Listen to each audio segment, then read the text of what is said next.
On a fini les lois de Vilat Kelim, c'est-à-dire des bilans soi-même par rapport aux ustensiles, on ne pas par rapport à la halakha. La halakha qu'on va voir aujourd'hui, Bezrat Hashem, ça va être le déroulement de la villa. Comment opérer, comment va se dérouler l'immersion. Jusqu'à présent, on a vu tout le premier chapitre, le plus long c'était sur quels sont les ustensiles qu'on a besoin de tremper. Donc on avait dit très rapidement, si on peut dire, on peut résumer ça en 3 points.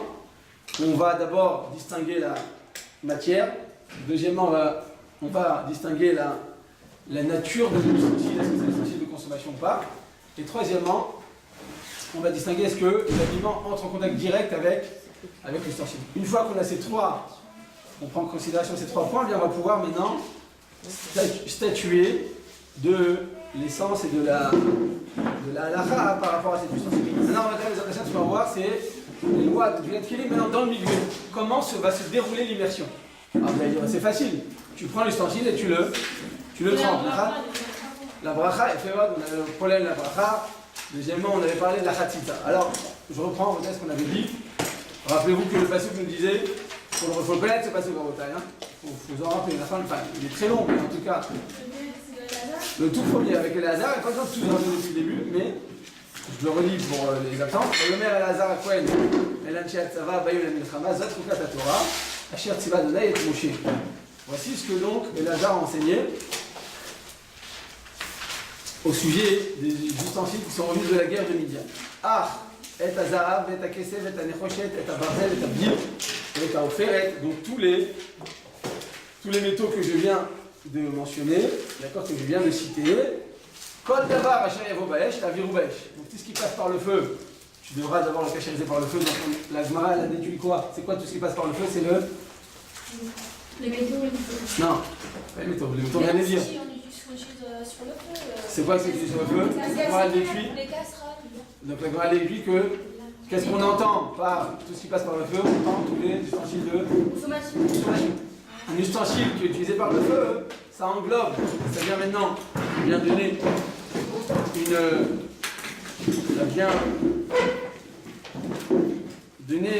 la définition de tous les ustensiles qui sont utilisés pour la nourriture. D'accord? Vetaer, donc une fois que tu le feras passer par le feu, Vetaer, il sera purifié. De Menida et Trata, c'est par l'eau de la Nida que tu pourras le cachériser. Tout ce qu'on n'a pas utilisé sur le feu, tu devras le cachériser par l'eau. Donc on a appris à Votaï, de Menida et Trata. Et par le feu de la Nida, il fera sa purification. C'est-à-dire qu'à partir du moment où tu as un ustensile que tu veux maintenant utiliser pour la nourriture, tu devras préalablement le tremper dans l'eau de Nida. Donc le Nida, c'est quoi la Votaï? Le Nida, c'est simplement le migvé. Le Nida, par définition, c'est le migvé dans lequel on va devoir tremper tous les ustensiles. De la même manière que pour une femme, quand elle va au migvé, elle a besoin que son corps soit totalement débarrassé de toute séparation, de toute saleté. D'accord? Sinon, son migvé n'est pas caché. Il peut avoir tout son corps dans l'eau. S'il y a un seul cheveu, elle a des très longs cheveux. Il y a un cheveu, on a combien de cheveux? Je ne sais pas, des dizaines de milliers, combien on en a? Beaucoup sur la tête. Il y en a plus que d'autres, mais en tout cas, au minimum syndical. D'accord? Donc tu as un cheveu là qui est sorti en dehors de l'eau, eh bien tout le migvé n'est pas caché. Pourquoi? Parce qu'il faut que tout le corps soit entouré, soit recouvert. Recouvert, non, c'est pas exact. Entouré? Non. Soit propre, quoi. Soit mouillé. Enveloppé. Toutes les parties. Enveloppé. Pas un bivet, il fait qu'il est bon, on sort. Comme un maracoff, ce qui est des maraques à la fin, quand on laisse trop longtemps, non, pas un bivet, Tamar. Il y a un mot là. Soit immergé. Immergé. L'immergé, non, doit s'immerger dans l'eau. Enveloppé. Non, aucun endroit sec. Ça, c'est la tunisienne, ça, on a fait là. Non, aucun bouteille. Donc, comme elle a dit Nami, aucun endroit sec. Aucun bouteille. Donc, c'est-à-dire que tout l'eau, eh bien, doit se propager, tout simplement. C'est-à-dire que l'eau doit se propager, d'accord? Eh bien, dans la totalité de l'ustensile. C'est-à-dire, de la même manière que le corps, eh bien, il doit être totalement entouré d'eau, eh bien, il y en a de même pour l'ustensile. C'est-à-dire que l'eau, elle doit maintenant se propager dans la totalité de l'ustensile. C'est-à-dire, qu'est-ce qui se passe quand tu as une bouteille? Là, tu vas à Ikea, tu achètes les bouteilles, c'est avec le bouchon là qu'on dégoupille. Vous connaissez ce bouchon ou pas? Ouais. Il n'y en a qu'une qui la connaît. La bouteille, et au bout, tu as une goupille comme ça, tu l'ouvres avec un truc en fer, avec un système en fer, et tu as un petit bouchon en plastique. Comme Pour pas le perdre en fait, il faut que ça pour pas le perdre, sinon tu le perds à chaque fois. Comme la quoi? C'est comme le La champagne. canette. Non, non. Non, c'est comme, vous voyez, les bouteilles dans les restaurants et des fois. Non, pas la bière. Mais oui, c'est comme Dans les les restaurants. Voilà, c'est un clapet, ça s'appelle un clapet. D'accord, j'ai compris, c'est un dégoupier. Non, c'est en fer, mais le dedans, ce qui touche la bouteille, effectivement, c'est en fer, en plastique. Bon, mais déjà, je vous le montrerai à l'occasion. En tout cas, Botaï, eh bien, donc tu achètes cette bouteille, et voilà, quand tu vas tremper au milieu, qu'est-ce qui va se passer? Eh bien, l'eau, elle va pas se propager dans tout l'ustensile. Pourquoi? Parce que nécessairement, le goulot, il est plus restreint, il est plus petit, donc l'eau ne peut pas rentrer. Si tu mets la bouteille comme ça, non, Non, il faut la tourner. non, vous prenez la bouteille, vous la trempez. Non, mais si tu la tournes, elle ne rentre pas. Si on Il la y a l'air, il y a de l'air dedans. Non, si on la met à l'envers, l'air elle va rester à l'intérieur, mais si on la met dans l'autre sens, l'air elle va rentrer. L'eau elle va rentrer. Il faut la mettre dans un certain angle de manière à ce que l'eau puisse rentrer. D'accord? C'est-à-dire que si maintenant l'eau n'est pas rentrée dans tout le volume de l'ustensile, la villa est nulle et non avenue, c'est-à-dire qu'elle n'est pas cachée. Une fois de plus en détail, on a donc compris de la même manière que donc on va comparer la villa d'un ustensile à la villa d'une femme. Et donc, il faudra qu'il n'y ait aucune séparation, aucune khatitsa, si ne serait-ce qu'un point qui est entre l'ongle et la chair. Il y a une famille qui m'appelait de Martinique, il y a un tout petit point minuscule. D'accord? Eh bien, c'est pas cachère, tu dois se retremper, parce qu'à partir du moment où il y a un point qui est regardez tous vos ongles, entre la chair et l'ongle. Regardez bien, regardez tout. Non, tout le monde regarde, parce qu'on ne se rend pas compte, on dit, non, je suis propre. Vous êtes très propre, hein, je ne viens pas vous dire que vous n'êtes pas propre, mais regardez bien. Vous voyez quelque chose ou pas? Ouais, Qu'est-ce que vous voyez? Anna, arrêtez de les dans la bouche. Tamar, qu'est-ce que vous voyez? On voit des toutes petites, comme ça, c'est tout petit, c'est gris, comme ça, c'est minuscule, c'est-à-dire c'est juste un... C'est-à-dire ça c'est une khatitsa à bouteille, ça marche pas pour le migvé. Il faut prendre une brosse, soigneusement chaque ongle, d'accord, coupé au maximum, de manière à ce qu'il n'y ait rien qui puisse s'immiscer quelque part. D'accord, c'est la même chose pour le trou des oreilles, il faut passer un fil, c'est-à-dire il faut être sûr que tout le corps eh bien, il rentre dans l'eau. S'il y a un endroit qui est sans eau, c'est pas cachère. C'est exactement la même chose pour les ustensiles. Les ustensiles en bouteille, il faut chercher la petite bête. C'est-à-dire il faut bien vérifier qu'il n'y ait rien qui soit resté sur l'ustensile. Pourquoi je vais chercher la petite bête? Parce que très souvent, quand tu es parti faire des courses pour Pessah, à Ikea, c'était les vacances, et donc tu as acheté, pour les 30 années à venir, tu as acheté suffisamment de couverts et de verres. C'est un grand Marcel, tu dis, ouais, j'ai un marche, c'est quoi, toutes les 2 semaines ça se casse, tu en as acheté plein. Non, tu vas au mikvé. D'accord, qu'est-ce qui se passe très souvent? C'est que derrière, en dessous, d'accord, il y aura une étiquette, maintenant tu l'enlèves comme ça rapidement, mais en fait il reste encore de la colle. Il reste de la colle, il reste encore un tout petit peu de l'étiquette, elle est encore présente. Hein? Faut tout enlever. C'est Ouais, khatitsa. non, bon, bien sûr c'est khatitsa, c'est bien, mais des fois on s'en rend même pas compte. J'adore ça. Khatitsa, c'est la séparation, c'est la santé. C'est la khatitsa, c'est-à-dire que ça vient nous déranger. Donc à partir du moment où il y a quelque chose qui vient faire objet de séparation à bouteille entre l'ustensile et entre l'eau, alors la villa, l'immersion est considérée comme nulle et non avenue, donc ça ne marchera pas, ça ne sera pas considéré comme une bonne immersion. Oui. Par exemple, des fois, il y a des étiquettes qui s'enlèvent pas et tout. En fait, finalement, on peut considérer que ça fait partie des biens. Imaginez que l'objet en lui-même, il est vraiment, il y a des petites garnitures, tout ça. Pourquoi ça serait pas une khatitsa et une étiquette, ça serait une khatitsa? Parce qu'une étiquette, ça nous dérange. Tandis que. Si on n'a pas l'intention de Si on n'a pas l'intention de comme ça, une étiquette avec le prix, c'est dérangeant. Évidemment, quand vous avez un invité à la maison, vous êtes gêné qu'ils voient le prix. Vous voyez, des fois, il y a des gens qui font un cadeau. D'accord? Et il laisse le prix dessus. C'est de la tête de faire ça. C'est pas beau de faire ça. Il y a écrit, c'est vrai qu'il y a écrit dans la halakha, que Anoten, Matana lechavero yodieno. Quand tu donnes un cadeau à ton ami, alors montre-lui. Montre-lui que tu as fait un cadeau. Ne lui fais pas un cadeau sans lui annoncer, en restant anonyme. Pourquoi on n'a pas de faire? On s'approche de pourrir. On s'approche. Il ne faut pas qu'il dire merci, on s'en fiche de dire merci. Les raravers. C'est qu'entre toi et le prochain, il va avoir tout simplement. Bien. Il va se sentir redevable, tu vas te sentir toi proche de la personne. Plus une personne tu vas l'aimer, plus tu vas l'aimer. C'est comme ça dans la Avodat Hashem. Plus tu donnes une personne, plus tu l'aimes. C'est pas l'inverse. C'est pas plus tu reçois une personne, plus tu vas l'aimer. C'est plus tu vas lui donner, plus tu vas l'aimer. C'est pour ça que des enfants, en général, on est totalement. Parce qu'un parent en général, il donne tout. Alors c'est la même chose dans la Avodat Hashem, c'est comme ça. Plus tu vas donner une personne, plus tu vas l'aimer. Alors on te dit qu'en réalité, eh bien, là, dans les lois de pourrir, quand on s'approche. On va faire Mishloach Manot, c'est une des 4 mitzvot. Mishloach Manot, quand tu offres à ton ami un cadeau, tu lui as offert maintenant un très beau cadeau avec un très beau plateau, avec de très bons mets, eh bien sache que tu n'es pas sorti d'obligation. Tu l'as posé dans la porte et tu es parti. c'est bien de faire ça, c'est du chesed. Quand tu fais la tzedaka, c'est la meilleure tzedaka quand tu fais ça. Il y a 7 niveaux de tzedaka. Quand tu fais de manière anonyme, c'est la plus grande tzedaka. D'abord, il n'a pas honte. Imagine-toi après, tu vas le voir dans la rue. Tu dis, voilà, il m'a donné de l'argent, la fille là, elle m'a donné une enveloppe avec 200 shekels, c'est-à-dire qu'il me prend pour un couchard, il va être gêné. Oui ou non? Quand tu donnes à quelqu'un, c'est lui le donateur et toi tu es le receveur, donc c'est gênant. Tu lui fais perdre sa dignité. Alors ce qu'on te demande, si c'est possible, c'est de garder l'anonymat. C'est un des plus grands, c'est un des niveaux 7 niveaux de tzedaka. Un des plus hauts niveaux, c'est quand tu gardes l'anonymat, tu lui laisses son kavod à la personne. Ou quand tu sais même pas à qui tu l'as donné. Des fois, les gens pour pourrir, ils me donnent l'enveloppe, ils me disent ne dis pas que c'est moi, et moi je donne une telle personne. Il ne sait pas d'où c'est venu, moi je fais que le transmettre. Donc, quand je suis le problème, chaque fois que je le répète avant pourrir, je leur dis ne me donnez pas quand je suis en pleine Seouda, parce qu'en général, j'ai pas toute, je suis pas tellement là, d'accord? Je suis ici, mais je veux dire que physiquement. Donc après, je me rappelle, vu qui m'a donné, qui m'a pas donné, bref, alors donnez-le-moi au moins 2 heures avant que j'ai eu le temps de le transmettre aux familles nécessiteuses. Et en tout cas, vous taille, c'est pour dire que donner en anonymat, tu accomplis pas la mitzvah de Mishloach Manot.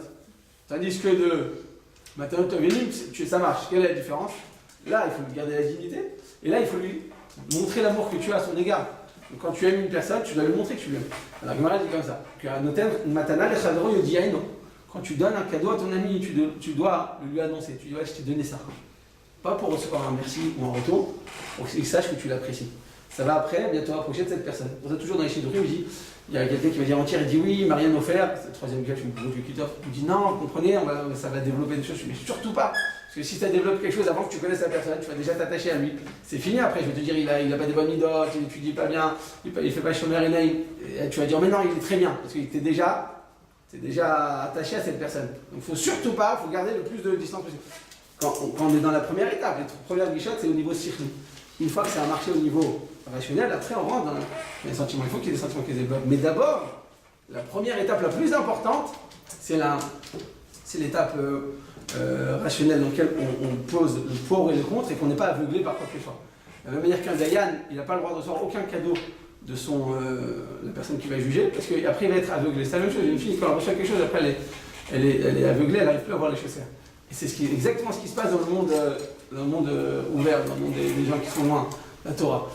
Parce qu'ils connaissent une personne, ils la connaissent chez Mishmor pour des plaisirs physiques, alors après ils sont totalement aveuglés, après ils se marient avec elle, et après ils disent oh là là, très souvent à Boudaï, on m'appelle l'envoyeur, j'ai découvert une femme, je la connaissais pas, ça fait 5 ans que je suis avec elle, je lui dis c'est normal, ça fait 5 ans que tu vis comme un animal, et maintenant tu commences en tant que Ben Adam, maintenant tu es un être humain, tu te maries, maintenant tu deviens un Ben Adam, maintenant tu ouvres les yeux, tu te rends compte que c'est pas quelqu'un que tu pourrais aimer réellement.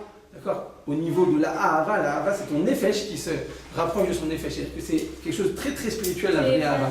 Le Chazalish, il disait toujours comme ça, il dit, ce que nous on appelle la Ahava dans la Torah, d'accord? Chez les gens qui sont dans la Torah, c'est Chayav Karet, c'est la Ta'ava, c'est des choses très très basses chez Mishmor. Ce que nous on appelle la vraie Ahava, c'est le Davouk, Nefesh ben Nefesh, de connaître, d'apprécier, de voir la qualité d'une personne.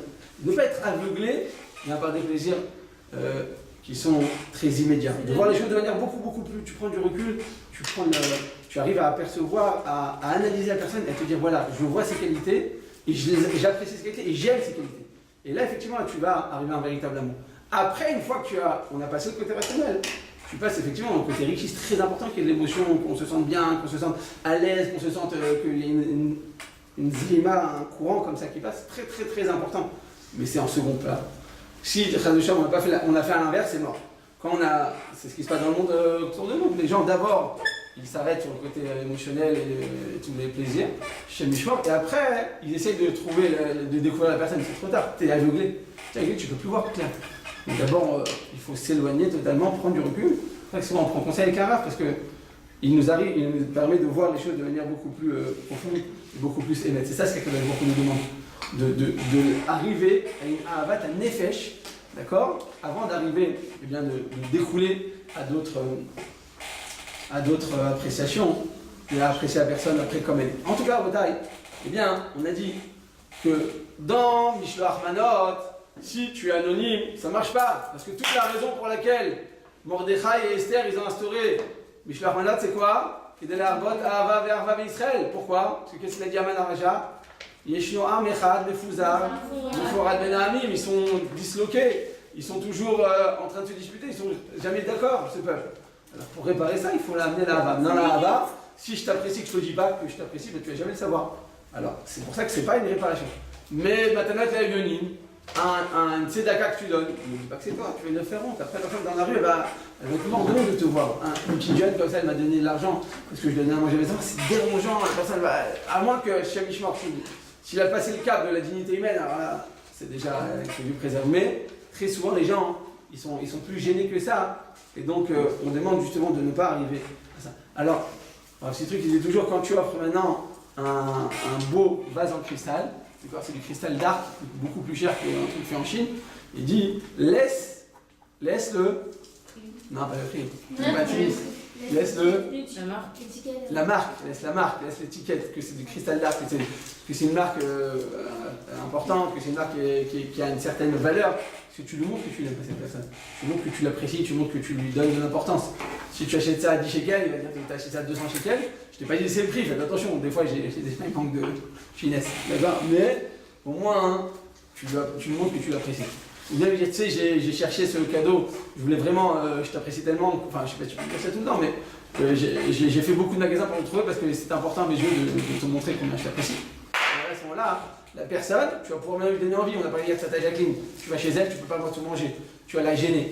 Va, offre-lui un truc et tu vas à Tata, je suis parti spécialement pour toi, j'ai fait plein de magasins parce que je voulais vraiment te trouver quelque chose qui est à ta hauteur, et tu verras que de cette manière tu pourras bien rattraper la distance que tu vas créer en disant je peux pas manger dans tes ustensiles, c'est très délicat, on avait dit comment gérer ce cas-là. Donc on revient au détail à ce qu'on a dit. À partir du moment où on a une saleté, on a de la rouille, tu as un ustensile, d'accord, il s'est rouillé, avec le temps, avec de l'eau, passé en seconde main, tu as une étiquette, d'accord. Dans tous ces cas, au détail, comme tous ces éléments vont empêcher à l'eau de se propager dans l'ensemble de l'ustensile, eh bien ça ne marchera pas et la villa sera nulle et non avue. Donc comment faire au taille? On devra préalablement s'efforcer de retirer toutes les tâches. Tout ce qu'il y a comme résidu sur l'ustensile, il faudra d'abord le retirer.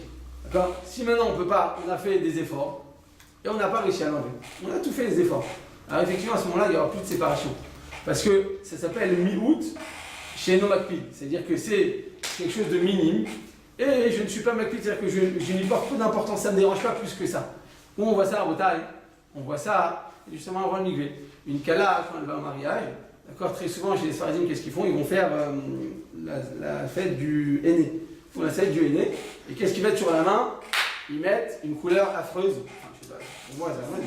D'accord, c'est orange, c'est vert, c'est marron, bref, chacune en fonction de son mélange comme ça de sorcière. D'accord? Parce que la grand-mère, quand elle le fait, elle dit toutes sortes de psukim, toutes sortes de trucs, elle fait des incantations. Alors à ce moment-là, quand elle le met maintenant sur la main, maintenant tu vas au mikvé. 3 jours après, une semaine après. Il en reste encore. Alors là, ça devrait être une khatsitsa. Pourquoi? Est-ce que tu es fier? Alors, attention, on est fier. Mais est-ce que tu sortirais dans un mariage avec ça sur la main? Non, pas de ton mariage, attends, le mariage d'une copine. Bah oui.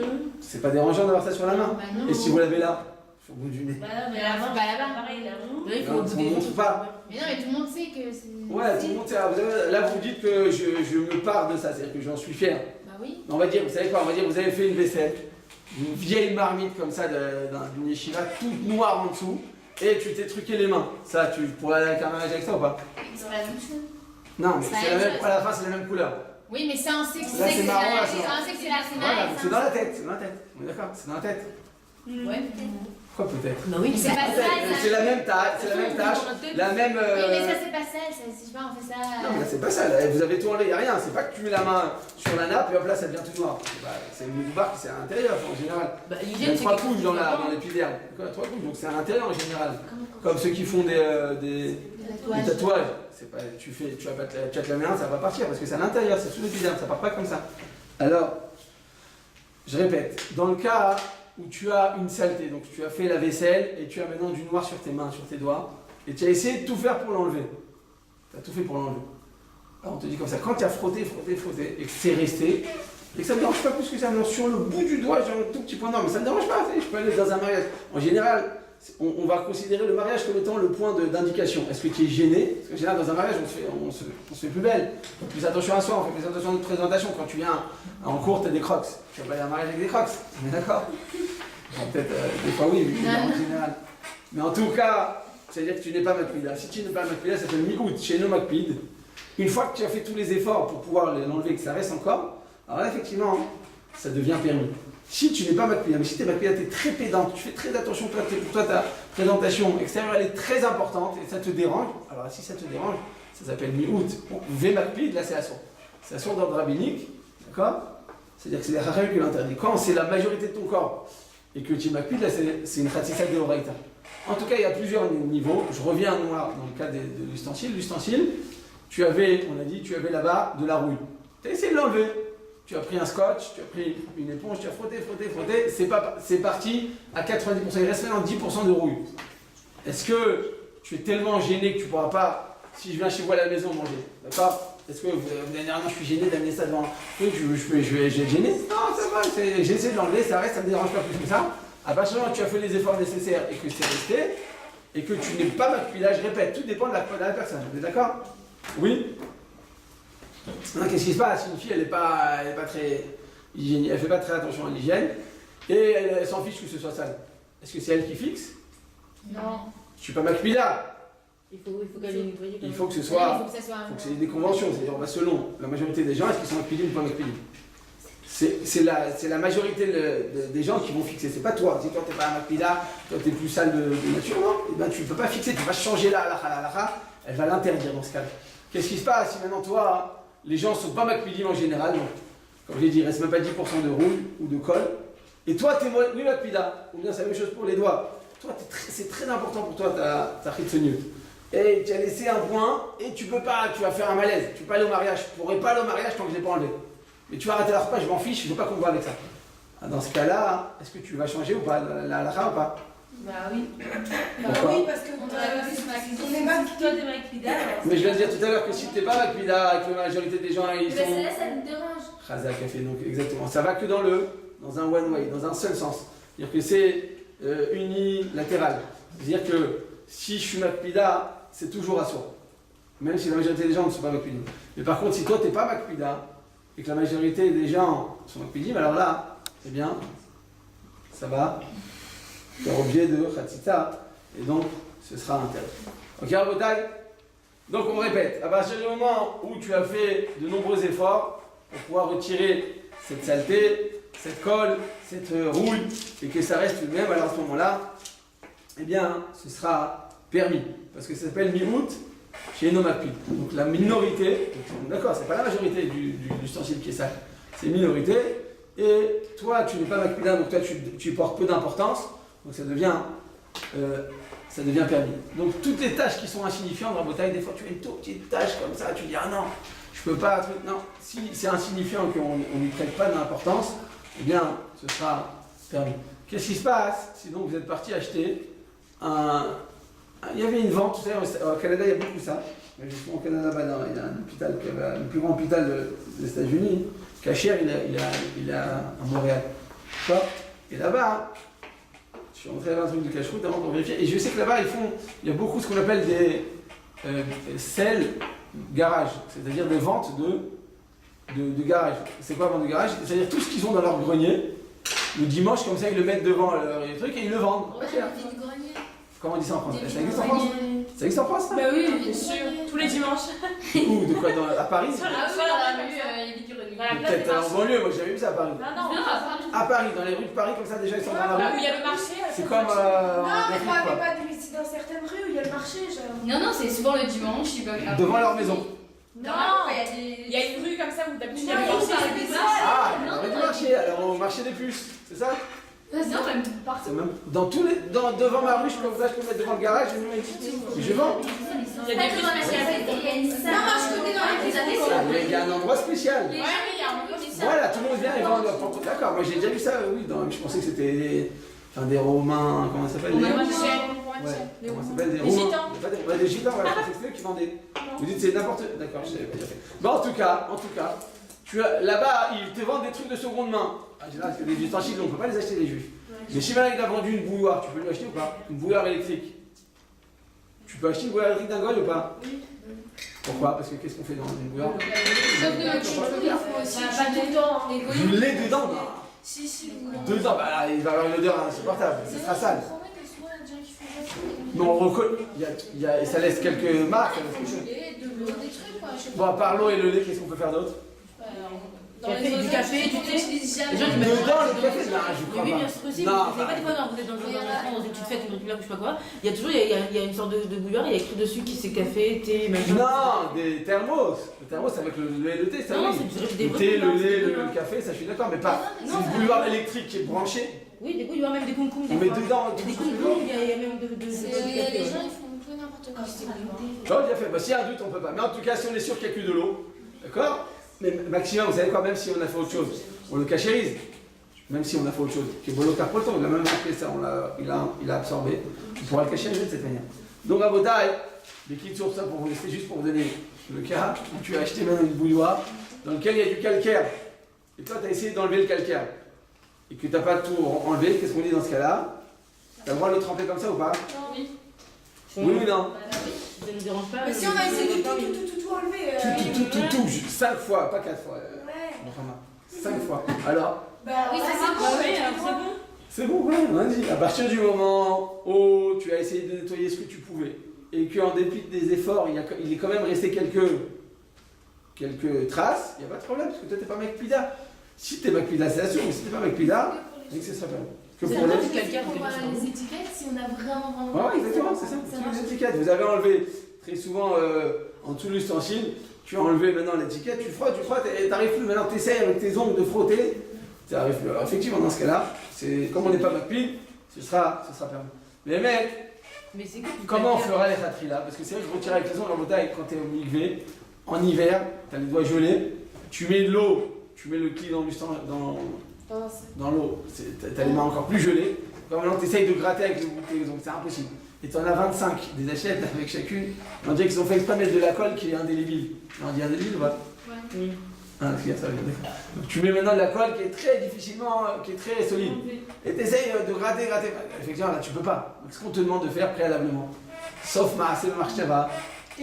Là, quand tu fais une action, préalablement, prépare-toi en avance. D'accord? Tu veux faire une belle chose, prépare-toi, ne fais pas les choses à la va-vite. Sinon tu vas mal agir. Chaque chose, elle est. Sauf au naots betri la tola. La fin d'une chose, elle est déjà préalablement, prévisible dans la base. Si la base elle est bonne, la suite elle sera toujours bonne. C'est toujours comme ça dans la vie. Qui a dit ça chez ma mère, qui a dit que Tov acharit davar mirishito. Tov acharit davar, une chose sera finalement bonne, le dénouement d'un événement sera positif. Mirishito, si le début il est positif. Si le début il est bon, si les fondements ils sont bonnes, les fondations elles sont solides, alors effectivement la suite sera nécessairement bonne. Et quand tu le fais à la va-vite et que tu ne réfléchis pas à ce que tu fais, après tu peux éventuellement rattraper, mais tu vas devoir beaucoup plus t'investir. Pourquoi? Pour dire, là c'est la même chose, tu vas prendre ton ustensile, tu veux maintenant retirer toutes ces étiquettes qui sont collées, et bien préalablement on prend une éponge de type Scotch Brite, tu connaissez le truc vert comme ça? Et c'est Scotch Brite ou pas? Non. C'est un truc vert comme ça ou rouge. C'est très fin, c'est très solide comme ça, non? Vous ne connaissez pas? Ou bien des éponges en acier, ce qu'on appelle. Ah oui, Pour Pessah, en général, j'utilise pour. Ou même, c'est sûr que ces trucs verts là. Il y a des éponges normales. Les éponges magiques. Et par-dessus. Non, magique c'est blanc. C'est que les trucs où c'est ça. C'est que la partie supérieure là. Non, c'est pas jaune, c'est ouvert Ah, en en rouge en mousse comme général. ça. Oui, en mousse. C'est pas de la mousse, Ah, non, c'est non, tout c'est pas fin au comme contraire, ça. c'est pas la mousse, c'est très. C'est que ce plastique, ça ressemble à du. Oh, genre. C'est un demi-centimètre comme ça, C'est des d'épaisseur. éponges, je sais. Ah, c'est des carrés. Voilà, des carrés, plutôt des rectangles. Vert rouge, et ça s'appelle Scotch Brite. Vous avez jamais fait la vaisselle chez moi en Bretagne? Non. Oui, beaucoup. Donc en Kouda, quand vous allez retourner pour Pessah, votre mitzvah ce sera de bien frotter. D'accord, je suis d'habitude. Je suis de voix de rime. En tout cas, à Bretagne, donc tu prends. Pourquoi d'accord on prend cette éponge? Parce qu'une fois de plus, elle peut retirer beaucoup plus facilement la colle. Et de cette manière, tu pourras retirer la colle qui reste derrière les étiquettes. Stam comme ça, je donne un conseil. Des fois, tu n'arrives pas à enlever. Des fois, tu frottes, tu n'arrives pas à enlever. Tu sais ce que tu fais? Prends de l'eau chaude. Fais bouillir de l'eau chaude dans une bouilloire. D'accord? Avec ou sans calme, ça change rien. Et laisser poser le truc. Non, quoi? Ouais, on le laisse comme ça imbiber. Et vous allez voir, au bout de 30 secondes, tu l'enlèves très facilement. Comme du beurre. Pourquoi? Parce que tout simplement, c'est collé donc avec de l'eau chaude, tu le décolles facilement. Ok? Qu'est-ce qui se passe? Donc on a expliqué qu'il faut enlever toutes les étiquettes, toutes les indications. Qu'est-ce qui se passe maintenant? S'il y a sur l'ustensile, il y a maintenant des inscriptions qui vont rehausser la valeur de cet ustensile. Donc par exemple, on a dit les cristals d'arc, une bouteille de whisky, vous savez, avec un beau dessin comme ça, où la marque, je sais pas, c'est un truc en or, vous savez, des trucs comme ça de valeur. Alors des fois, on recycle, on la réutilise cette bouteille. Alors est-ce qu'une fois que tu as fini la bouteille, tu as besoin de la tremper? Est-ce que tu as besoin, pardon, préalablement d'enlever donc, toutes ces indications, toutes ces inscriptions qui sont posées sur l'ustensile? On te dit non, parce qu'ils sont là pour rehausser la valeur de l'ustensile. Donc toi, tu es intéressé. C'est pas que tu n'es pas MacPid. Au contraire, toi, tu es MacPid, que ça reste. D'accord? Et au total, selon ça, eh bien, on comprend que quoi? Que c'est la même chose. S'il y a maintenant un ornement sur l'ustensile, tant qu'il a pour but de décorer l'ustensile, ça devient permis. À partir du moment où une chose elle est là pour décorer l'ustensile, vous voyez, ça devient permis. Et ça, c'est la réponse qu'on donne.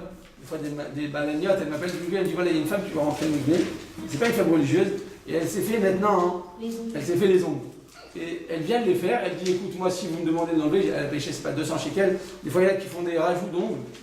D'accord? Et en fait, c'est quoi le principe? C'est que chaque fois que ça pousse, elles vont chez la manicure, elle vient lui remplir le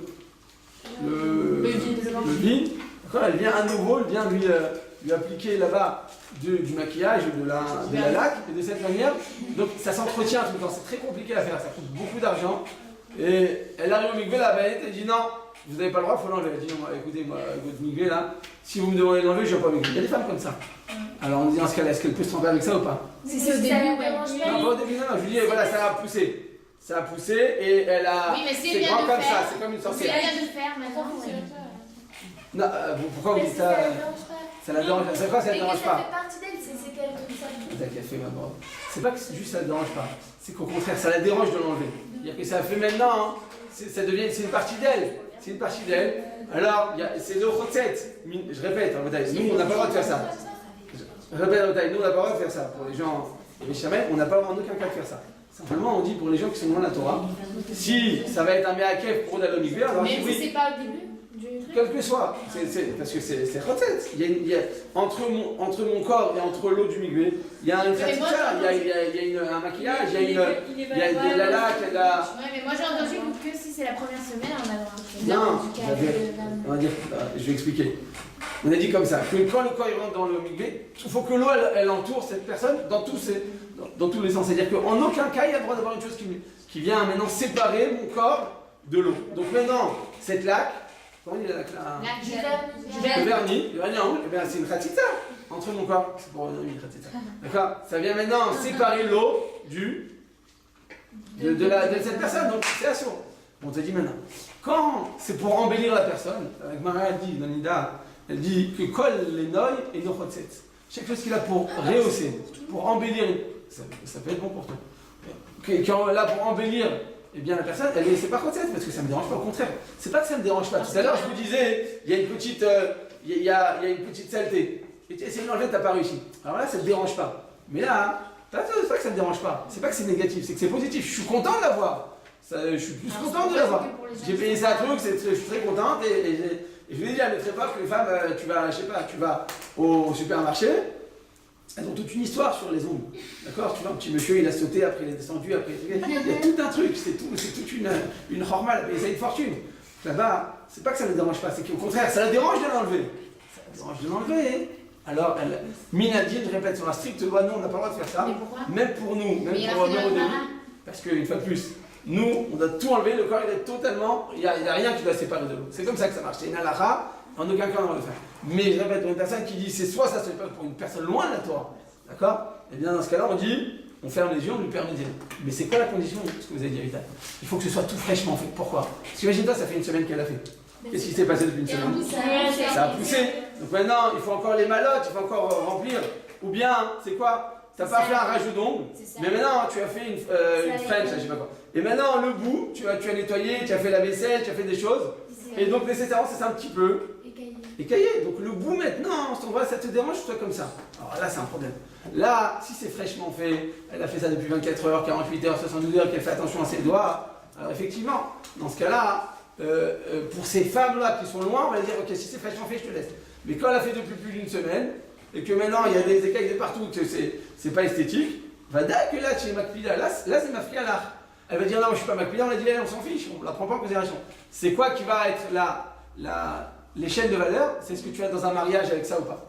Si tu vas dans un mariage comme ça, c'est pas toi. Tu es moins Makpida, on ne prend pas le cas de ton manque de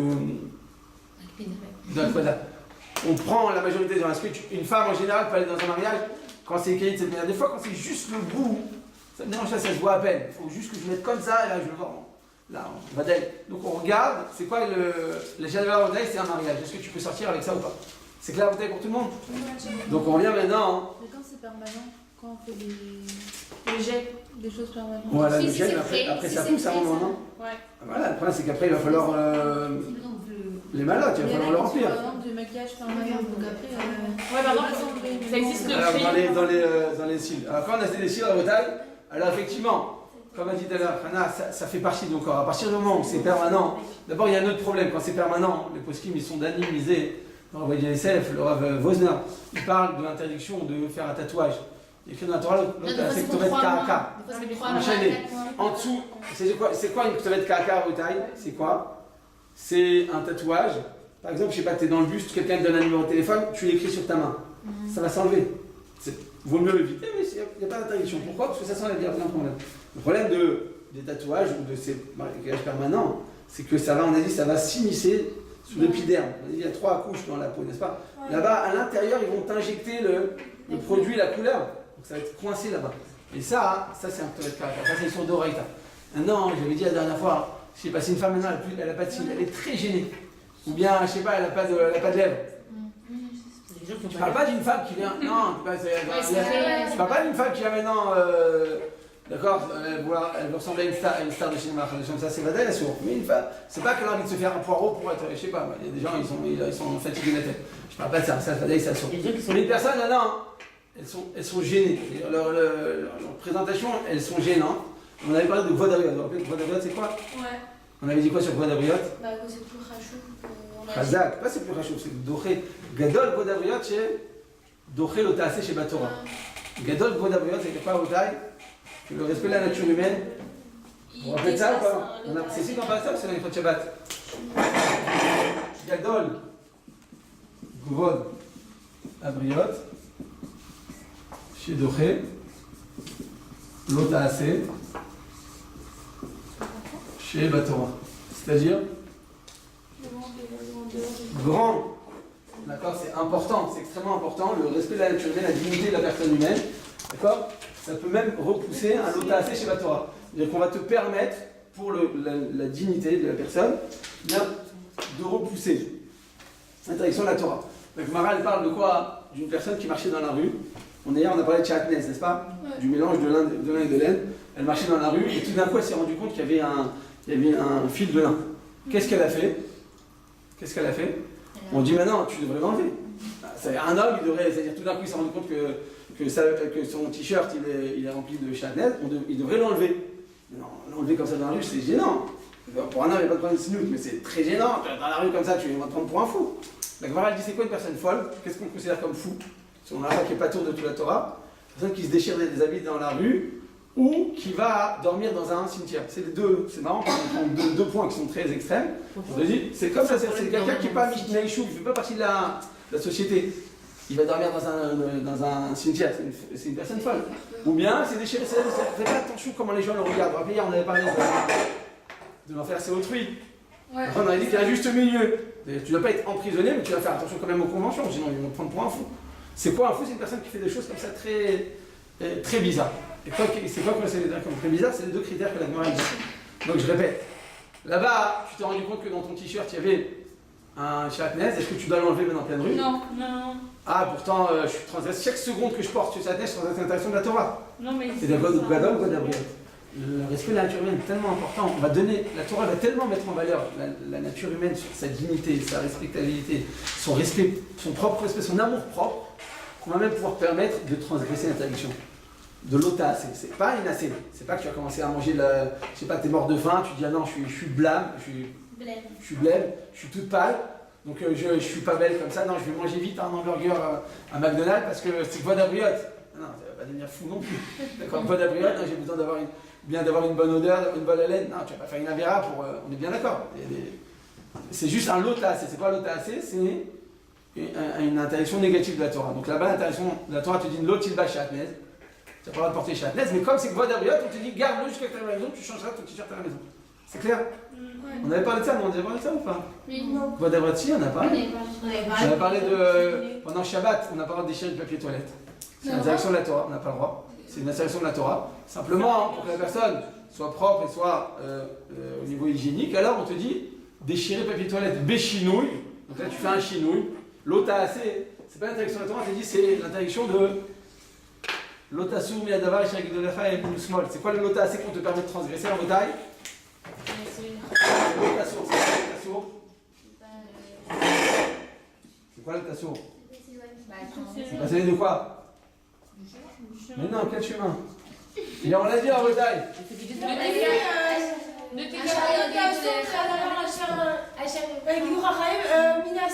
C'est tourné, c'est. Mais de quoi? C'est quoi? C'est un quelle interdiction? De quoi? Il y a deux interdictions. La banane, c'est ça. Ici, on déduit toutes les interdictions de la banane en bataille. Chaque fois qu'on transgresse une interdiction d'ordre rabbinique, on transgresse l'otasour. D'accord? Donc ce qu'on te permet, ce qu'on avait dit là, de l'otassé, c'est quoi? En réalité, c'est l'otasour. Donc finalement, ce qu'on te permet de transgresser pour le voie d'avril, pour la dignité de la personne, c'est quoi? Sinon, c'est la fête au village. C'est bon, c'est le truc. Le châtelet, c'est des rabanades ou c'est. Il y a Tata Jacqueline qui m'a invité et moi je mange pas ce qu'elle mange. Je lui dis mais c'est bon, c'est la dignité, je vais lui faire honte, c'est une voie d'avril. Mais non, on ne peut pas permettre de. C'est pas la fête au village, c'est très très particulier cette halakha. Donc le châtelet, c'est une interdiction de la Torah. C'est un croc, c'est une interdiction grave de la Torah. Mais simplement, on te dit tu le gardes sur toi. Là, on le permet de ne pas l'enlever. Juste parce que dans la rue, c'est tout. Mais peut-être qu'on arrive à une autre. En tout cas, Botal. En tout cas. Non, c'est parti loin. Elle n'a pas l'habitude, Déborah. Elle s'est dit, attends, d'habitude, c'est des cours comme ça, un truc là, c'est.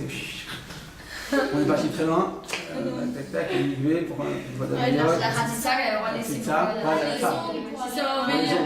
C'est pour. Non, le maquillage permanent. Ah, maquillage permanent, maquillage permanent, maquillage permanent à Botaï, c'est l'interdiction de la Torah.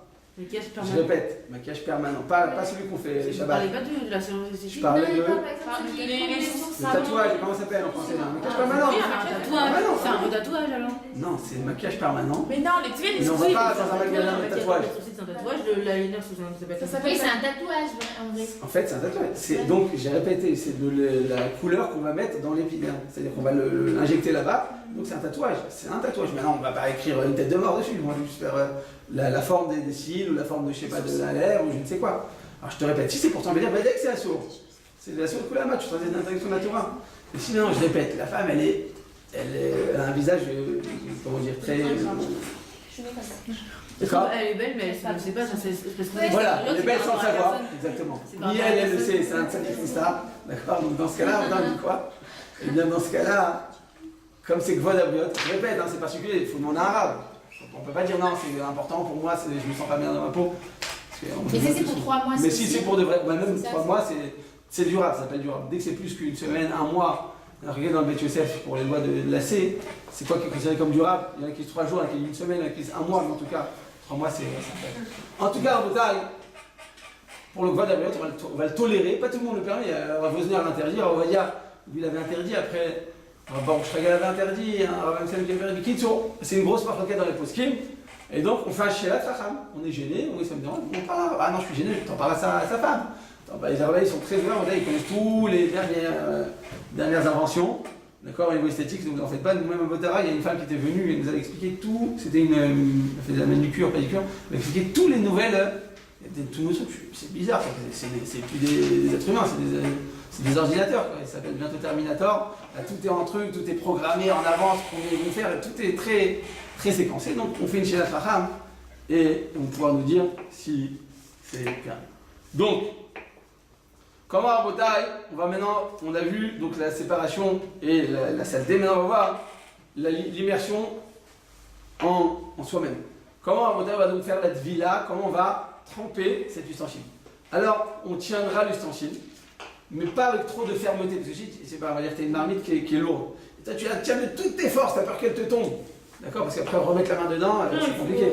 Remettre un tuba, tu dis, allez, je vais chercher mon. C'est pas très sympa. Donc tu le tiens, des fois tu le tiens super fort. Ça, c'est interdit. Pourquoi? Sur l'endroit où tu le tiens. Mais non, mais dans un Il y aura pas d'eau en filet. Alors, le bac, on va en parler. D'abord, on ne met pas toujours dans un bac. Vous êtes dans un bac, vous en avez plusieurs. Quand tu as une seule, tu ne mets pas dans un bac. Si, à chaque fois, vous mettez dans un bac. Est-ce qu'il faut alterner avec les deux mains, comme ça, et dès qu'on lâche, il faut lâcher. Alors, Khazak. Alors, quand on dit la rage, c'est comme ça, Otaï. On a le droit de tenir un ustensile, on n'est pas obligé de lâcher, simplement ne le tient pas avec trop de fermeté. Pourquoi? Si tu tiens trop fort, eh bien l'eau elle va pas pénétrer à cet endroit de l'ustensile, donc ce ne sera pas caché. Il faut pas On pourra, si tu veux tenir un ustensile dans la main sans avoir besoin de le lâcher, comme vous avez dit, il te suffit de le tenir en se mouillant la main préalablement. Tu vas te mouiller la main avec l'eau du migvé, et de cette manière, eh bien, tu as le droit de tenir l'ustensile. Pourquoi? Parce que si tu te mouilles la main avant, on a dit que l'eau, qu'est-ce qu'elle fait l'eau à bouteille? Elle est Non. Non, elle se propelle. Ouais, non, c'est parce qu'on dit en. Comment on dit ça? Les travers. Pas le traverse, c'est communicant, c'est communicant. D'accord? Comme le fer. Comme le fer en physique. Donc le fer il est communicant. On dit que l'eau aussi en bouteille, l'eau aussi elle est communicante. Comme c'est communicant, donc tu as le droit de prendre la main, de la mouiller, et après de tenir ton ustensile. Pourquoi? Parce qu'en faisant ça, eh bien l'eau va se communiquer. De cette manière, l'eau va passer, et donc ce sera permis. Et donc en bouteille, on aura le droit de tenir un ustensile sans avoir besoin de le lâcher, sinon tu vas jouer au ping-pong avec, c'est sûr que tu en perds 3 ou 4 à l'intérieur.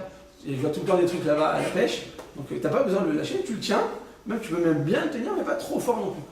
Et préalablement tu nettoies, tu mouilles ta main, on dit que c'est communicant, donc ce sera.